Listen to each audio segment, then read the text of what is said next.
এক মুহূর্ত কল্পনা করুন, একটি আধুনিক রাষ্ট্র নিজেরই নাগরিকদের বিরুদ্ধে সেনাবাহিনী নামায়। ৩০ লক্ষ সাধারণ মানুষ নিহত হয়, হাজার লক্ষ নারী ধর্ষণের শিকার হয়। পুরো একটি জনগোষ্ঠীকে ভয় দেখিয়ে নিশ্চিহ্ন করার চেষ্টা চলে। তারপর সেই সেনাবাহিনী যুদ্ধ হেরে যায়, আত্মসমর্পণ করে।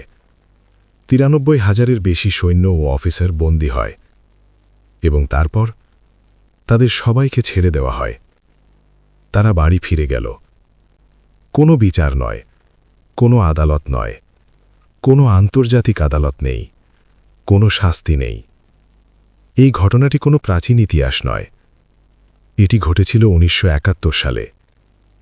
কিন্তু কেন বিচার হল না, আজ অনেকেই ইতিহাস জানে না। ১৯৭১ সালের ২৫শে মার্চের রাত, পাকিস্তান সেনাবাহিনী শুরু করে অপারেশন সার্চলাইট। এটি কোনো দাঙ্গা দমন অভিযান ছিল না, এটি ছিল পরিকল্পিত দমন-পীড়ন। প্রথম আঘাত আসে বিশ্ববিদ্যালয়গুলোতে। ঢাকা বিশ্ববিদ্যালয়ের হলগুলোতে ছাত্রদের গুলি করে হত্যা করা হয়। এরপর শুরু হয় শহর ও গ্রামে অভিযান। পুরুষদের লাইনে দাঁড় করিয়ে গুলি করা হয়, নারীদের ধরে নিয়ে যাওয়া হয়, ধর্ষণ করা হয়, পরিকল্পিতভাবে, ধারাবাহিকভাবে।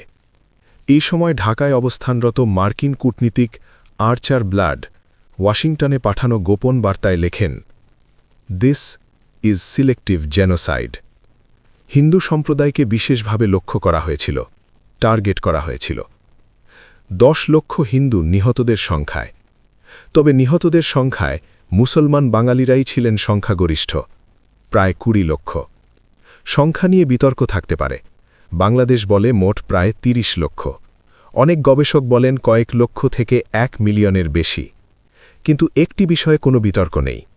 সহিংসতা ছিল পরিকল্পিত, লক্ষ্য ছিল বেসামরিক মানুষ, ধর্ষণ ছিল যুদ্ধের অস্ত্র।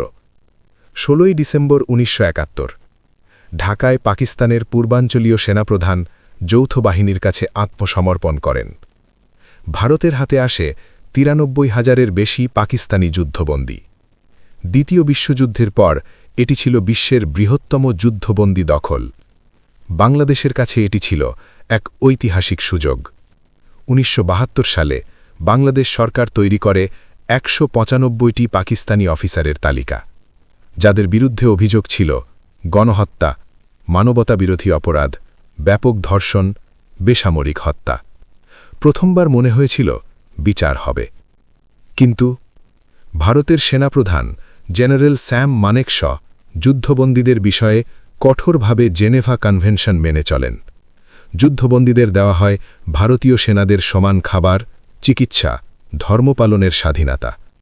মানেকশর যুক্তি ছিল, যুদ্ধে পরাজিত হলেও একজন সৈনিকই থাকে।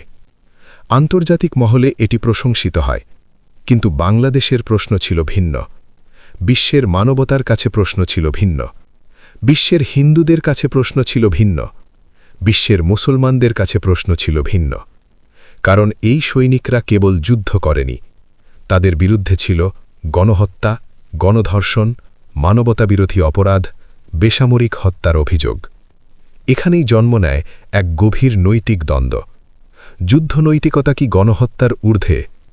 যুদ্ধবন্দী প্রত্যাবর্তনের কয়েক বছর পর স্যাম মানেকশ পাকিস্তান সফর করেন। এটি কোনো সরকারি রাষ্ট্রীয় সফর ছিল না। এই সফরের কথা মানেকশ নিজেই পরবর্তী সাক্ষাৎকার ও বক্তৃতায় বলেছেন। তার বর্ণনায় পাকিস্তানে তিনি উষ্ণ অভ্যর্থনা পান। সাবেক পাকিস্তানি অফিসাররা তাকে সম্মান জানান। একজন কর্মকর্তা নাকি বলেন, তার সন্তানেরা ভারতীয় বন্দী শিবিরে ছিল এবং ভালো ব্যবহার পেয়েছিল। মানেকশ এটিকে দেখেছিলেন সামরিক প্রফেশনালিজমের স্বীকৃতি হিসেবে। কিন্তু বাংলাদেশের মানুষের কাছে, বিশ্বের মানবতার কাছে এই ঘটনা কি ছিল বেদনাদায়ক। কারণ যাদের বিরুদ্ধে ভয়াবহ অপরাধের অভিযোগ ছিল, তারা শুধু মুক্তই হয়নি, তারা সম্মানও ফিরে পেয়েছিল। তাহলে বিচার কেন হল না? কারণ ছিল আন্তর্জাতিক রাজনীতি। ১৯৭১ ছিল ঠান্ডা যুদ্ধের সময়। যুক্তরাষ্ট্র ও চীন পাকিস্তানের সৌরজগত মিত্র ছিল। ভারত ছিল সোভিয়েত ইউনিয়নের ঘনিষ্ঠ। কোনো বড় শক্তি আন্তর্জাতিক ট্রাইব্যুনাল চায়নি। পাকিস্তান স্পষ্ট জানায় তারা কোনো অফিসার দেবে না, কোনো বিচার মানবে না। ভারতের প্রধানত ছিল স্থিতিশীলতা, বাংলাদেশকে স্বীকৃতি, যুদ্ধের অবসান। এর ফল সিমলা চুক্তি ১৯৭২, দিল্লি ও ত্রিপাক্ষিক চুক্তি ১৯৭৪-৭৪। এই চুক্তিগুলোর বিনিময়ে বিচার পিছিয়ে যায়।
আজ অনেক অনেক তরুণ এই ইতিহাস জানে না, কারণ ইতিহাস বিচারহীন হলে ধীরে ধীরে নীরব হয়ে যায়।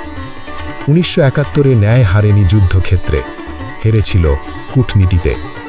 যদি এত বড় অপরাধ এত সহজে অদণ্ডিত থাকে, তবে